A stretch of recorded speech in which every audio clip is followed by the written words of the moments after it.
Today's topic is the contiguous boolean range. There are two methods to do it. First is using an enumerate into the zip functions plus list comprehension, and the second method is using an accumulate and the group by function. So let's start with the first method, that is using an enumerate function. Here we are going to initialize our list. After that we are going to use the function over here.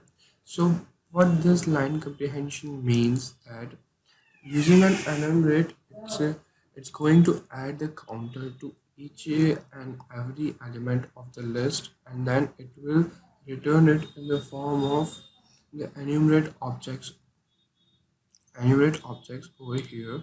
And after that there comes the zip function. So what the zip function is going to do is it's going to map those elements of having the similar index of the multiple times which is going to get repeated, so that it can get be sorted as a single entity.